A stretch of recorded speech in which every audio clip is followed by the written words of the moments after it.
watching Power Breakfast. My name is Fred Indemuni. It's time for us to take a look at the headlines this morning. And this morning we're privileged to have Beatrice Elachi, former senator, on the panel, and Didmas Barasa, MP, Kimilili constituency, on a Jubilee Party ticket. Good morning, Bwana Didmas, and karibu sana. This is your very first time on this panel, where we look at the headlines. Karibu sana. It is a pleasure and privilege to have you. Beatrice Elachi, of course, a very familiar face on this panel. Let's go straight to the headlines. On the stand at the front page, Raila saying, Uhuru, I don't want nusu mkate. Odinga dismisses Uhuru Ruto claim that he is not keen on elections but wants a coalition government with Jubilee. He said he cannot work with poll fraudsters. Ruto meanwhile sustained attack on CJ Maraga. The stories on page 8 and 9 of the Standard. Will be looking at that. On the front page of the Daily Nation, political storm as NASA Jubilee back to vote hunt. We're already back to the campaigns. 2 days. Actually, a day, only hours after the Supreme Court made its judgment on Friday, we are already back on the campaign trail, with both Uhuru Kenyatta and Raila Odinga claiming victory in the last polls. The stage is once again set for a frenetic episode of political bedlam. Also featured on the front pages of both dailies is a very unfortunate incident that took place on Saturday morning here in Nairobi at the Moi Girls High School, where 8 girls lost their lives and quite a number are still admitted in hospital after a dormitory fire. On the top strip of the Standard, police suspect arson in Moi Girls. Police preliminary investigations point to arson in case of Moi Girls Nairobi Inferno that killed 8 girls. All 53 in hospital released except 2 with serious burns. On page 6 and 7 of the Standard, you can read a lot more on that. On the front page of the Daily Nation, suicide link in deadly school fire. Detectives pursuing, among others, a link that a suicidal Form 1 student could have caused a fire at a dormitory in Moi Girls School, Nairobi, that killed 8 as grieving parents wait for the agonizing process of identifying the bodies of their children through DNA technology. Stories on page 2 and 3 of the dailies. Probably we start there. Beatrice Elachi, it is a very unfortunate incident. Yes. Where students and their safety was not guaranteed, and it is a very sad state of affairs. Probably we start by maybe giving your message of condolences to the affected families. Thank you very much, Fred. First of all, I want to indeed send my condolences to all the victims of the tragedy at Moi Girls. I know there were also some of the staff of Parliament, and I just hope and pray that those families have strength and courage, and may God grant all the parents in Moi Girls grace. And it was very sad when I went to the school, Fred, in the morning. I know it was a bit there was a lot of tension because parents could not get information flow.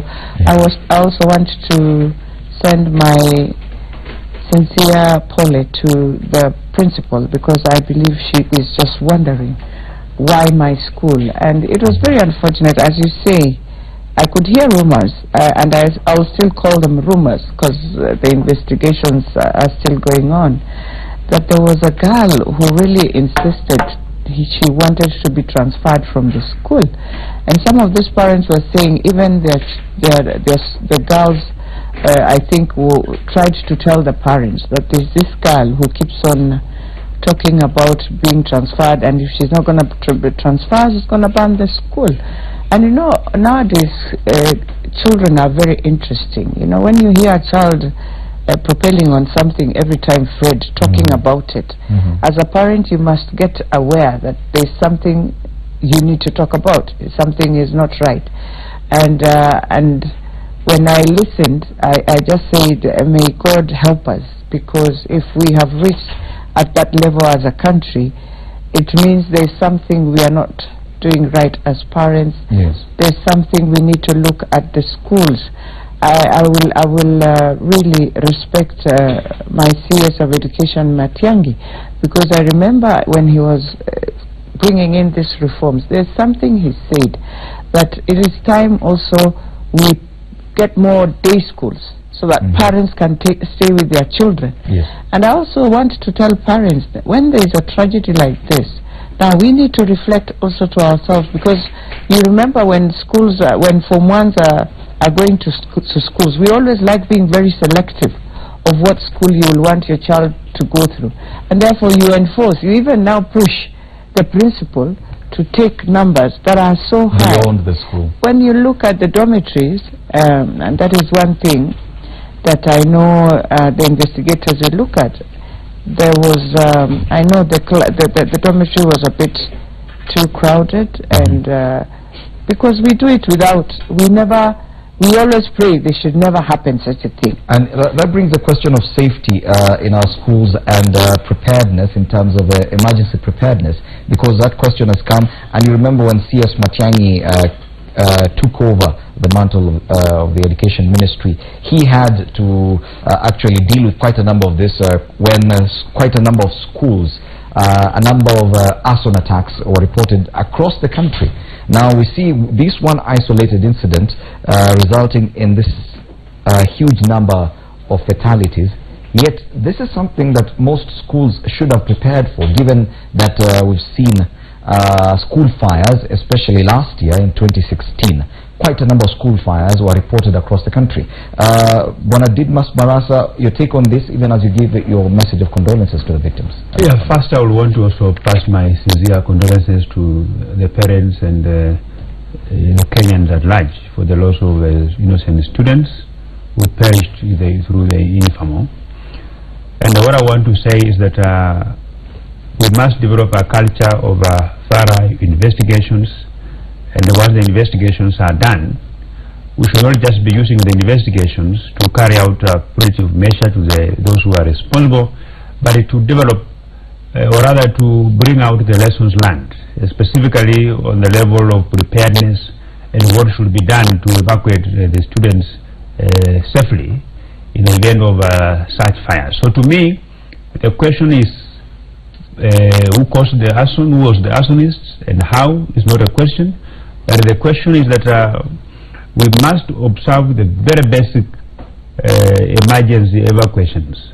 I want to disagree with some of the principals who have said that it's very expensive to implement the safety measures within the dormitories in the schools. The very basic requirements that you need to put in place is to have a door that can be used, like even 4 doors, depending on the architect of the building, or how the building is, stands. If you have enough space, it should even have 4 doors, so that and those 4 doors, they should be clear and not obstructed. And also you need to carry out awareness, which can be done. Awareness, those who sleep next to those doors, I mean, how they can assist evacuate their fellow colleagues, how they can move in swiftly to ensure that the doors are completely open, the fire exit doors are completely open.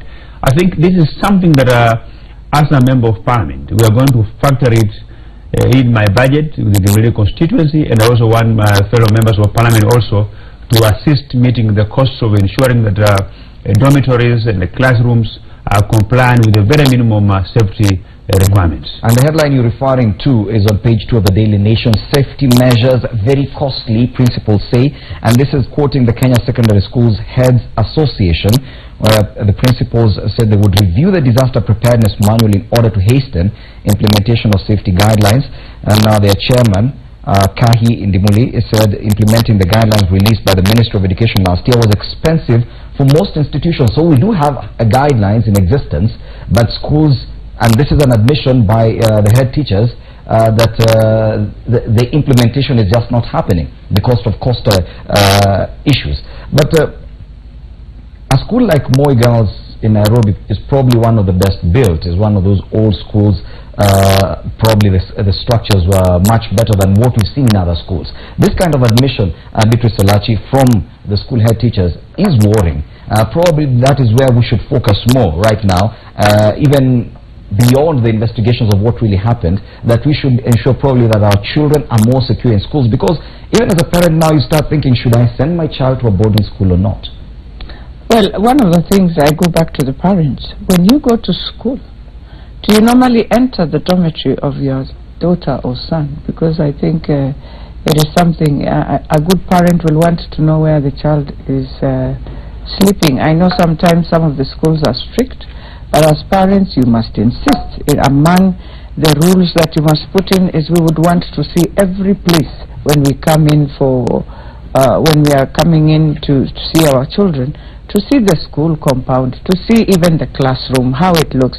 That way you also understand that when they are asking for resources, you know why they are asking for resources. I want to thank Mheshimiwa for indeed saying that yes, they have to assist. I know when you look at CDF, it's more now on education and security, most of the things that they need to do. So I am hoping they can pick on this and be very strict also to schools, and look at also the dormitories. I know when you look at Nairobi dormitory, it needs a lot. I know there was a door that some of the children would have, the girls would have used, but that is something again for those who are looking at it will question why that door could not be opened, because when I went through along that dormitory, I could see there was an exit. If the children would have used, maybe the casualties would have been less. But I think also where the fire started was downstairs, and therefore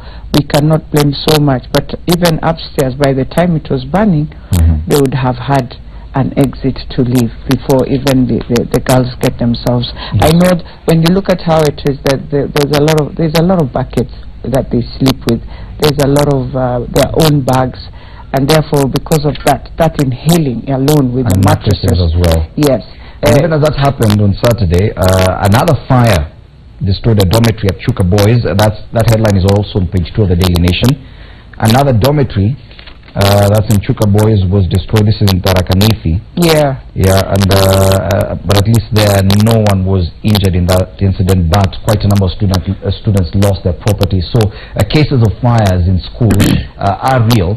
And but the question is now, when we're talking about free education, now we're heading to free secondary education. We already have free primary education. Both Jubilee and NASA, and I have to quote, both of them have promised free secondary education. Now when an issue of cost is already being cited as one of the issues that are affecting preparedness, don't you think that free secondary education could further affect this, that burden?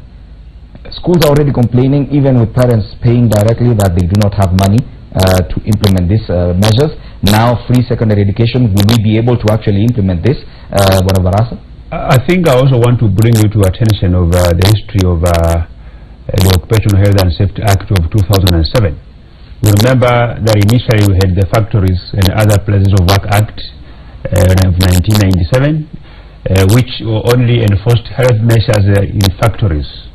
And I think after the Parliament repealed that section to bring in the Occupational Health and Safety Act of 2007, where you have the Directorate of Occupational Health and Safety Office established with the responsibility of checking safety compliance at the workplace, we have a requirement that any institution must have a safety officer that will actually be responsible for ensuring systems that will ensure the safety of the workers and the people and the visitors.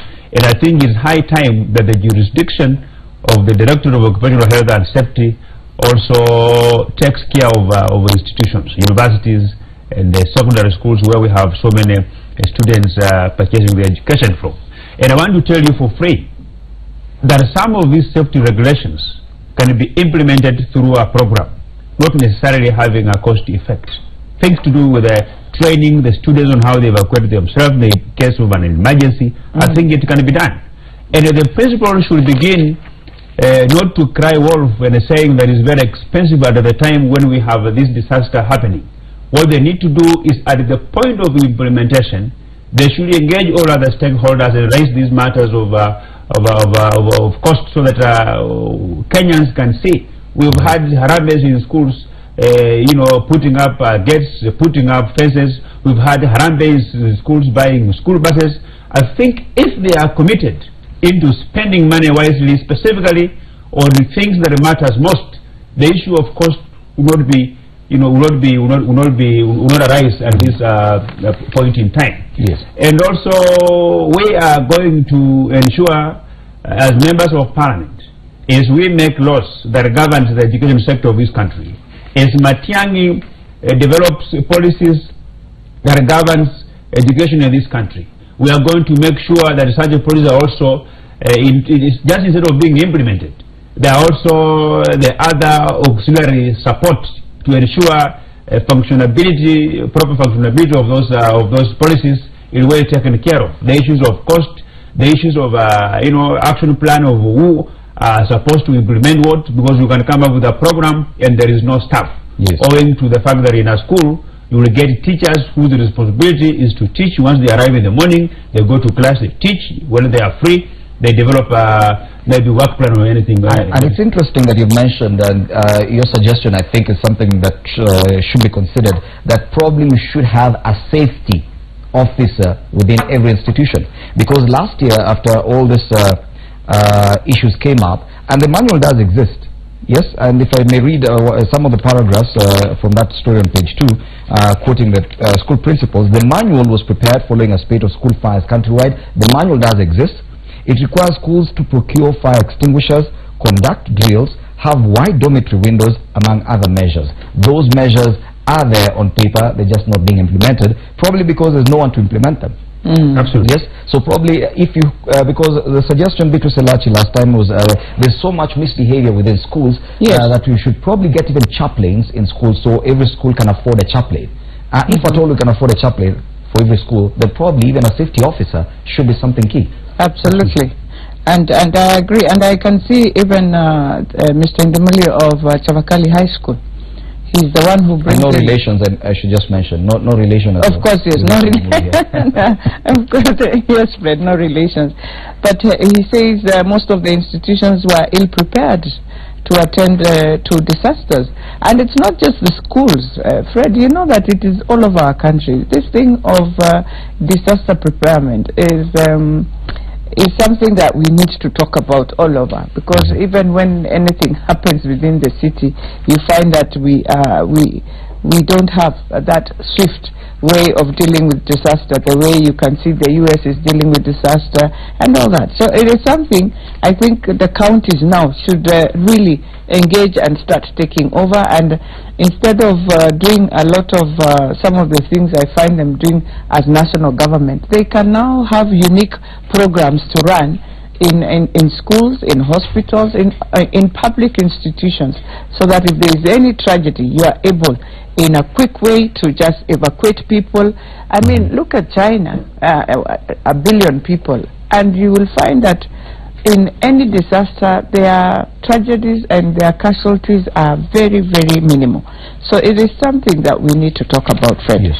And probably. But lastly, before you go there, Fred, yes, I think schools, especially national schools, they have no choice but to bring in the safety, because you know it's a school that takes all children. It's a school within where parents are very far from their children. Now, when I look at Moi Girls, Kenya High, I am hoping they can now take the manual, and they must work according to what the manual said. If there is anything, let them call in parents. You know, sometimes we talk of safety and then the principal says it's expensive, but sit down with the parents. Even and we must have this principle in our country. You find that we have expertise. These parents are also expertise somewhere. Absolutely. They will volunteer to help, but yes, because in our country, Fred, we don't like volunteers, because why? We want to do tenderpreneurship. Yes. I will give you an example. I remember one time, Her Excellency, the Deputy President's wife, wanted to do just volunteer work of landscaping of the whole airport free. But she was told she cannot, because in government they don't believe free, they believe money has to do things. Time has come that even in schools we have parents who are experts in different fields. They would wish to come and assist the school, and they will not charge you. I will give my because the spirit of volunteerism is also there, and it builds your CV, so they will come and do it. Yes. But principals must be ready, not just thinking about money. At least the member of the National Assembly for Kimilili, Didmas Barasa, has promised, has undertaken to actually pursue it through Parliament to ensure safety officers are there in schools. Is that your promise, Bwana Barasa? I want to agree with you. That is what I'm going to do. Yes. And also I want to assure the principals of schools that are fought within my constituency, Kimilili, that I'm going to undertake. I will get a consultant in safety matters to carry out an audit in all the schools, and I will foot the bill of implementing the recommendations. Okay. Because a school like Moi Girls, what has happened now, the cost of implementing the safety measures, I think, is cheaper than what they are going to use to reconstruct the school. So to me, the issues of cost should not rise at this time. If you have, as to why it's very expensive, is because they are hiring consultants who are charging very exorbitant. And I think if they have a safety officer whom they can pay at least 20,000 shillings a month or 30,000 shillings a month, I think it will absorb them quite a number of colossal sums of money that would have otherwise gone to repairing the damage if the fire is caused or paying consultants. Okay, and of course you cannot put a cost onto the lives of human beings. 8 students lost their lives in this particular incident. But interestingly, if we just look at the front pages of the Daily Nation and the Standard today, interestingly, this story about the fire at Moi Girls is not the most prominent on the front pages. It is featured there, but just an indication. For example, on the front page of the Standard, and this is just a review, it's not necessarily criticism, it's just a review. Police suspect arson at Moi Girls, and it's just the top strip. The story is hidden in page 8 and 9, deep inside the dailies. On the front page of the Daily Nation, a photo showing the kind of grief and shock that met the students there. But the story is inside page 2. Of course, both dailies choosing to lead with political headlines to do with NASA and Jubilee. Beatrice Elachi, we've discussed this over and over again. It's just how we treat these stories and what really matters to us. Because politics, on one hand, is just a vessel, a channel of us managing to take care of some of these big problems, including school fires, safety in schools. But surely we give too much prominence to politics, don't you think? Yes, and it is very unfortunate, Fred, because I am very worried. I'm a Kenyan who is very worried about my country now. And I wish we would have taken this headline very seriously, because you remember, just after Moi Girls, I saw even a school in Rift Valley. I saw on media a school in Rift Valley where girls were also going home. The dormitory had burned, but thank God there were no casualties there. In the Chuka, I think, and you know, it resonates with exams. So if the media would have picked and say, we are about to go to exams, our children, and this again has started, the pattern will move. Let us start as parents now to talk to our children, the church, everyone, to focus on schools, because this is your future. Yes. This is what will take over the country after all the circus we are playing as politicians, not thinking about Kenyans who are in business, who are in small jobs, and we are killing it for the sake of, I don't know. Now we have gone to a certain level where I am fearing, Fred, when you look at our social media, when you read, my God, Kenya is going, and I want to tell Kenyans out there, yes, let us not joke with politicians. I have said many times, politicians will burn our country. They burn countries. They don't care where we are headed. They care very individually. We are very selfish people. And time has come. Kenyans, you are beyond us. You can even recall us. Time has come. You put in a foot. You step in and save this nation, because in the next few months, if we joke, we are going to play politics until December. Meaning we'll have killed all the multinationals that would have wished to come and do any work in Kenya. Meaning they have stole what they would have given us until next year. And let us read what Mutainguni says. I think he understands us better than anyone, and he does it like a prophet, Fred, because whatever he reads, it comes to pass. Well, right, and I'm very worried when I read and he says we're going to go to March 2018. And I want to tell fellow Kenyans, yes, when I look at even some of the institutions that are going down, that have employed Kenyans who politicians want them to be taxed so that we can be paid the money. I want to tell you, let us stop joking with our country. Kenyans, arise. Don't arise because of any of the politicians, no. Arise to save your job wherever you are. Okay. Arise to create another job for a Kenyan who is suffering somewhere, who is being used by a politician. With time for us to take a break. When we come back, we'll discuss the politics, because apparently that's what we know best. That's what is the main headlines. Uhuru, Raila says, Uhuru, I don't want nusu mkate. We're already back on campaign mode.